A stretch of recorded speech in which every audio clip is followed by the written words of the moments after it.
महाराष्ट्र में सियासत की गलियारों में एक ऐसा मामला गूंज रहा है जिसने सबको चौंका दिया है। डिप्टी सीएम अजीत पवार के बेटे पार्थ पवार पर आरोप है कि उनकी कंपनी ने 1800 करोड़ की सरकारी जमीन सिर्फ 300 करोड़ में खरीद ली। सिर्फ इतना ही नहीं, इस मामले में 2 अलग-अलग एफआईआर दर्ज हो चुकी है और कई सरकारी अफसरों पर भी कार्रवाई हुई है। मगर हैरानी की बात यह है कि अब तक पार्थ पवार का नाम किसी भी एफआईआर में नहीं जोड़ा गया। अब सवाल उठ रहा है कि आखिर किसने और कैसे इतनी बड़ी सरकारी जमीन को निजी बताकर बेच दिया, और इस जमीन के खेल में शीतल तेजवानी कौन है, मुख्य आरोपी या फिर किसी बड़े षड्यंत्र की मोहरा। आइए जानते हैं महाराष्ट्र की इस सबसे चर्चित जमीन डील की पूरी कहानी। 7 नवंबर की सुबह पुणे के 2 अलग-अलग पुलिस स्टेशन में दर्ज हुई 2 एफआईआर ने पूरे महाराष्ट्र की राजनीति को हिलाकर रख दिया। पहली एफआईआर बावधन पुलिस स्टेशन में दर्ज हुई, जिसमें आरोप है कि 20 मई 2025 को 40 एकड़ सरकारी जमीन, जिसे दलित आरक्षित महार वतन की जमीन बताया गया था, फर्जी दस्तावेजों के जरिए सिर्फ 300 करोड़ रुपए में बेच दी गई, जबकि उसकी असली कीमत थी करीब 1800 करोड़ रुपए।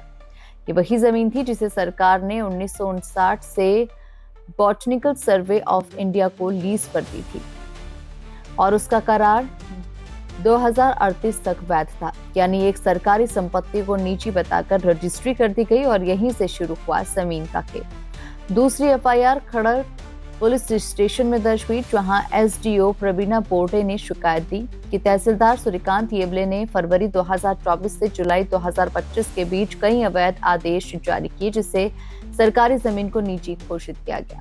इस एफआईआर में 9 आरोपी हैं, जिनमें सस्पेंडेड तहसीलदार सूर्यकांत येबले, दिग्विजय पाटिल, हेमंत गावड़े और शीतल तेजवानी शामिल हैं। अब बात करते हैं शीतल तेजवानी की, जो इस पूरी कहानी की सबसे रहस्यमय किरदार है। शीतल तेजवानी के पास इसी जमीन की पावर ऑफ अटॉर्नी थी और उन्होंने पार्थ पवार की कंपनी अमेडिया एलएलपी के साथ सौदा किया था, लेकिन वो फरार हैं। पुलिस उनकी तलाश में जुटी हुई है और जगह जगह पर छापेमारी कर रही है। घर, ऑफिस और रिश्तेदारों के पते तक खंगाले गए, लेकिन अब तक कोई भी सुराग हाथ नहीं लगा।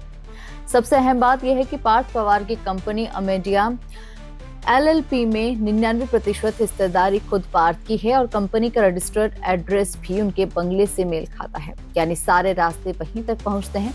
लेकिन हैरानी की बात है कि एफआईआर में उनका नाम अभी तक शामिल नहीं है। विपक्ष अब यही सवाल उठा रहा है कि क्या कोई ताकत है जो उन्हें बचा रही है। उधर डिप्टी सीएम अजित पवार ने सफाई देते हुए कहा कि डील कानूनी थी या नहीं, इसकी जांच होगी, लेकिन शक से बचने के लिए हमने इसे रद्द कर दिया है। मगर जांच एजेंसियों के मुताबिक 1992 और 2023 में जिला प्रशासन ने 2 बार लिखित रूप से साफ किया था कि ये जमीन सरकारी है और इसे बेचना नहीं है, ये बेची नहीं जा सकती है। फिर भी सौदा हो गया और रजिस्ट्री ऑफिस ने बिक्री की अनुमति दे दी।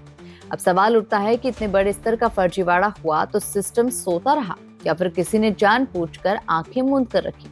फिलहाल पुलिस का पूरा फोकस शीतल तेजवानी पर है, क्योंकि माना जा रहा है कि उनकी गिरफ्तारी से ही इस 1800 करोड़ के जमीन घोटाले का असली चेहरा सामने आएगा। क्या पार्थ पवार निर्दोष है या फिर इस पूरे खेल के असली खिलाड़ी? इसका जवाब अब सिर्फ जांच के बाद ही मिल सकेगा। महाराष्ट्र की सियासत अब इस जमीन के खेल में उलझ चुकी है। हर दिन नए खुलासे हो रहे हैं, नए नाम सामने आ रहे हैं, लेकिन सबसे बड़ा सवाल यही है कि क्या सच सामने आएगा या ये मामला भी बाकी राजनीतिक घोटालों की तरह ठंडे बस्ते में चला जाएगा। अगर आप भी जानना चाहते हैं कि 1800 करोड़ के जमीन घोटाले का अगला पन्ना कब खुलेगा, तो हमारे चैनल को सब्सक्राइब करें और जुड़े रहें खबर 24 एक्सप्रेस के साथ। हम लाते हैं हर खबर नई सोच और सच्चाई के साथ।